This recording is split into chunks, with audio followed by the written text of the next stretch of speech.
We need to talk about New World Aeternum. From the Xbox edition to the PlayStation edition to the PC version, all operating in parity under this new version of the game, which has 3 years of updates and polish added to it. It's in a much better place than it was in its original launch 3 years ago when it was only on the PC.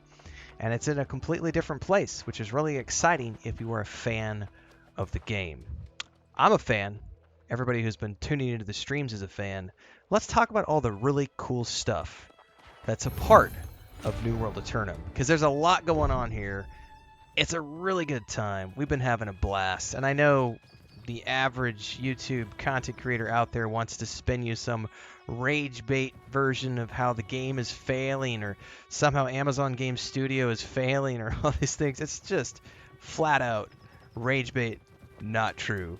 It's a great game. It's a lot of people playing. We got lots of new players joining the folds with console editions now launching and adding cross-play to the game where you can play with any of your friends regardless if they are on PC, Xbox, or PlayStation. So many different things to do. And a brand new MSQ main series quest that takes you from the beginning of the game all the way to the end of the game with new cutscenes, new cinematics. The art style is really cool. And of course, on top of that, we have all of the existing stuff that's been built up over the last 3 years ever since it launched on PC, which means we've got 3 years of PvE content, PvE dungeons as an example. We can go over here and look at, kind of noisy right there. We go in here to the activities as an example and take a look at all of the different things that you can do outside of just leveling your character and following the main storyline, and all the side quests, and there are a lot of side quests in the game. You get expeditions, which are the dungeons of the game. I still have not ran my first one yet, which I just got access to today during the live stream, but there are 12 dungeons in total going from level 25 to 65. Those are PvE dungeons. There are the mutated expeditions, which require you to be level 65. There's the raid, which has now been added with the New World Aeternum. That's brand new. There is the elite trials, which have a minimum requirement of 12 players, and there's different versions of those. There's the seasonal trials, and then there's the soul trials, which are single trials. And of course, if you want to get into the PvP side of things, there's 3v3 arena and the 20 versus 20 outpost rush, which is optional. And something else that came along with... well, it's been there since, I think for a while now. They've had multiple seasons, but now we have a brand new season track, which is Season 6, the Season of Opportunity, which is available for those of you who want to get involved with the Season Pass as well. Now, there's 2 different tracks here. There's the free track, which is what I'm going to be playing on, and there's the premium track down here at the bottom if you want to get into the premium rewards, which is the optional extra fluff icing on the cake stuff, and this is how you can earn things like currency tokens and all this other stuff. So there's a lot of ways that you can earn these things. Like I said, there's a free track and a paid track. It's really just a matter of how do you want to grind for stuff, then you do it on the free version, or do you want to have it come a little more quickly than you pay for the convenience of having them come a little more quickly. The map itself is pretty big, and there's a lot of content. Like, look at all of these. You see these little like triangle, like yellow triangle, yellow diamonds things all over the map? Those are all side quests, and I've been ignoring side quests for like the last 7 or 8 hours of gameplay and only focusing on the main storyline because it's enough to carry you through. There is a lot to go on here. I started off in Windsward and I did 10 or 12 side quests before I stopped, and now I've only been doing MSQ. Mostly because I'm primarily here with a limited time window to play this game, which is from now until the launch of Dragon Age Veilguard. So I've got about 2 weeks to get through the MSQ, and my objective right now is to run the main series quest as all the way to the end, and then when I'm done with that, I'm going to drop back and start doing all of the side quests. And the side quest is when you start to find out a lot more about the world of New Aeternum and the lore of the island itself, which operates a lot like the island from the TV show Lost. It's an island that has been around for a long time, and it has been through multiple areas and different periods of time. So you'll find anything from like Egyptian pyramids to Mayan ruins to Roman centurions, things of that nature. There's a little bit of science fiction going on as well. There's also, if you look at sheer activities, you can come over here on the side. There's things like the territories, and this is where you can get into doing side quests and grinding for all of your faction, which gives you better, more storage space, better harvesting times, more XP in the various regions. And there's also, if you want to get into the conflicts, there's also the faction stuff, which is from the original version of the game when you could join one of the various factions. Now, if you have PvP turned on, you can only group up with people from within your faction. But like we did the Syndicate today, we joined the Syndicate because I like their cosmetic stuff. I have zero desire to play any of the PvP story content related to that, but you can go out and grind solo missions and earn faction and get cool cosmetic gear and things of that nature. And there's also, if you want to go up here and like be a part of these the fort components, that's an optional PvP thing where you can participate in the different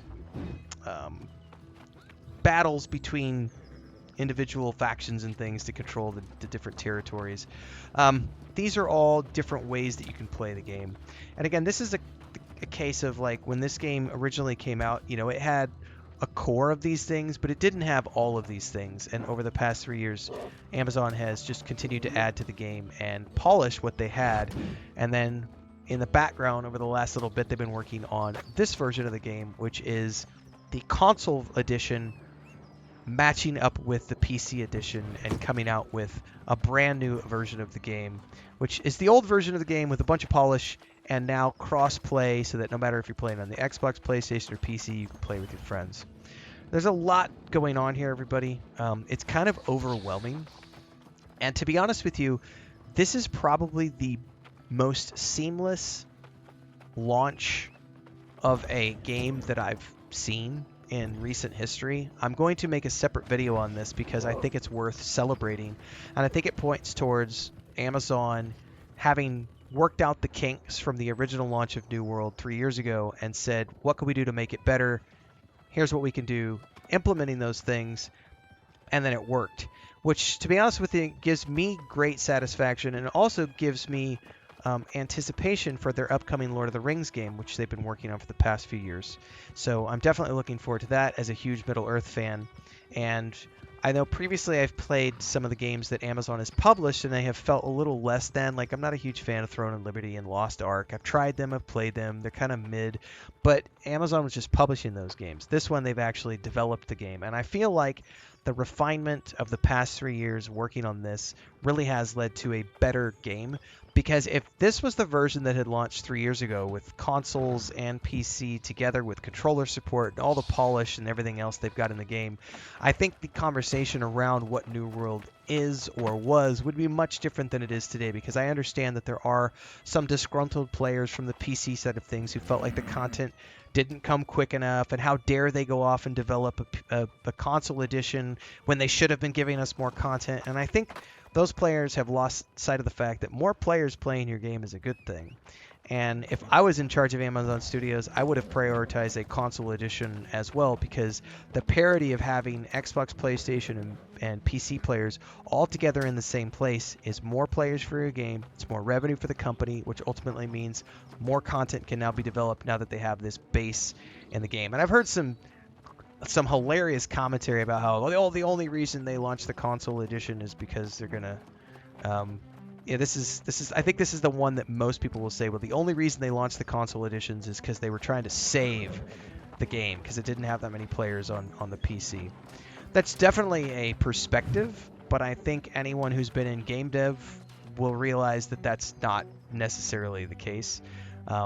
There is always a reason to want to put your game on multiple platforms, and it doesn't have anything to do with whether or not your original game was failing or not. It's just a simple fact that more customers is always better. So spending some, millions of dollars of dev funding and dev time to get a console edition of your game up to the same speed as your PC edition, and then having everyone playing in the same place, that is a worthy goal, and I think it's something that should be celebrated. So from my perspective, those are the things that we needed to talk about today for New World, everybody.